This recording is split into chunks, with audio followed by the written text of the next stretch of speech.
Fatmawati dengan NPM 23220114 pada hari Rabu tanggal 8 Oktober 2025 di bilik A. Saya akan melakukan pengkajian complicated grief assessment kepada Nona D. Sebelumnya saya sudah membaca catatan medis pasien, saya sudah menyiapkan alat, saya sudah mencuci tangan, dan saya sudah bertemu dengan pasien. Selamat pagi Mbak. Benar dengan Mbak Devi ya? Benar. Baik Mbak Devi, sebelumnya perkenalkan saya perawat Arina yang berjaga pada pagi hari ini di pukul 8 sampai 2 siang nanti ya Mbak. Hari ini kita akan melakukan pengkajian complicated grief assessment yang bertujuan untuk mengetahui tingkat berduka yang dialami oleh Mbak, karena Mbak kemarin baru kehilangan kakaknya ya Mbak. Iya. Gitu. Baik Mbak, untuk kegiatan ini untuk waktunya kira-kira 10 menit. Sebelumnya apakah Mbak bersedia? Baik Mbak, tenang saja, untuk privasinya akan saya jaga, kecuali nanti jika ada tim medis lain yang bertanya informasi ini untuk bisa membantu kesembuhan Mbak ya Mbak. Sebelum dimulai, apakah ada yang ingin ditanyakan Mbak? Tidak ada. Ya, jika tidak ada yang ingin ditanyakan, kita bisa mulai ke pertanyaannya ya Mbak. Baik, sebelumnya bagaimana perasaannya Mbak hari ini? Masih merasa sedih. Masih sedih ya Mbak? Iya. Baik, sebelum itu kita akan memulai pertanyaannya. Nanti ada 4 kriteria. Untuk kriteria A ada 2 pertanyaan, kriteria B 8 pertanyaan, kriteria C 1 pertanyaan, dan juga kriteria D 1 pertanyaan. Kita langsung ke kriteria yang A ya Mbak. Untuk yang pertama, dalam sebulan terakhir ini seberapa sering Mbak merasa merindukan dan juga mendambakan? Sering ya Mbak. Untuk yang kedua, dalam sebulan terakhir apakah kerinduan itu bisa membebani Mbak atau juga mengganggu rutinitas harian Mbak? Bisa. Selanjutnya, dalam sebulan terakhir ini sejauh mana Mbak dapat menerima kematian? Sulit ya Mbak. Dalam sebulan terakhir ini sejauh mana sih Mbak mengalami kesulitan untuk mempercayai orang lain?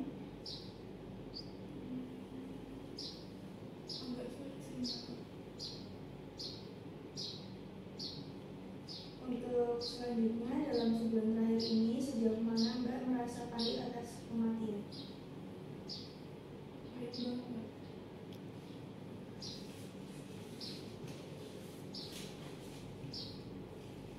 Untuk yang selanjutnya, terkadang orang yang kehilangan orang yang dicintai atau yang dicintai merasa tidak nyaman untuk melanjutkan hidup mereka. Dalam sebulan terakhir ini sejauh mana Mbak merasa perubahan seperti misalnya mencari teman baru, mengejar minat baru itu akan sulit bagi Mbak? Sangat sulit.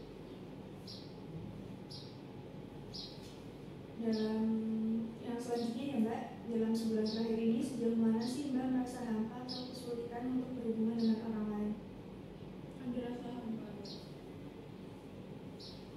Yang selanjutnya, dalam sebulan terakhir ini sejauh mana Mbak merasa kosong dan tidak berarti tanpa kakak Mbak?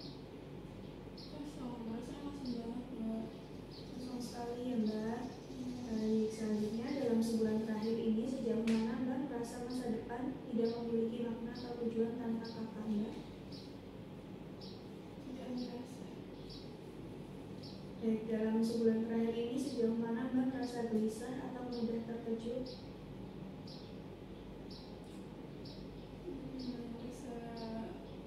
Gelisah, jelas gitu aja Mbak.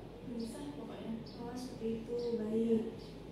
Untuk yang selanjutnya, apakah kesedihan yang dirasakan bisa berpengaruh pada kehidupan sosial, pekerjaan, atau bidang lainnya? Misalnya membuat Mbak sulit melakukan aktivitas normal setiap harinya? Iya. Iya. Baik, untuk pertanyaan yang terakhir ya Mbak, apakah salah satu dari gejala yang di atas tadi termasuk kerinduan dan juga setidaknya satu gejala kriteria B tadi berlangsung setidaknya selama 6 bulan? Ya. Baik Mbak, untuk pertanyaannya semua sudah selesai dan juga sudah terjawab dengan baik ya Mbak. Selanjutnya, untuk hasil dari pengkajian yang kita lakukan hari ini, tadi Mbak bisa menjawab semuanya terpenuhi untuk kriteria ini semua ya Mbak, yang berarti Mbak ini masih masuk ke dalam kriteria bersedia yang mendalam atau rumit seperti itu ya Mbak. Nah, untuk membantu mengurangi rasa kesedihan ini, Mbak bisa melakukan aktivitas-aktivitas atau kegiatan lain yang mungkin bisa membantu mengurangi sedikit pikiran Mbak tentang rasa sedih kehilangan kakaknya ini ya Mbak. Seperti misalnya Mbak bisa sesekali jalan-jalan atau ikut arisan ataupun hal-hal lainnya yang bisa membantu mengurangi pikiran sedih itu. Seperti itu ya Mbak. Baik. Jika seperti itu pertanyaannya sudah selesai dan Mbak terima kasih sudah kooperatif sehingga waktu yang dibutuhkan tidak terlalu lama ya Mbak, dan juga Mbak bagus sekali bisa menjawab pertanyaannya dengan baik dan juga selesai semua. Sebelumnya apakah ada yang ingin ditanyakan Mbak? Tidak ada. Baik, jika begitu kita atur jadwal untuk pertemuan selanjutnya. Besok kita akan bertemu lagi di ruangan ini. Untuk jamnya mau sama seperti hari ini atau seperti apa Mbak? Sama saja. Baik, jika begitu besok kita akan bertemu di ruangan yang sama dan juga di jam yang sama. Seperti itu ya Mbak. Sebelumnya tidak ada yang ingin ditanyakan kan Mbak? Tidak. Baik, jika tidak ada yang ingin ditanyakan, saya izin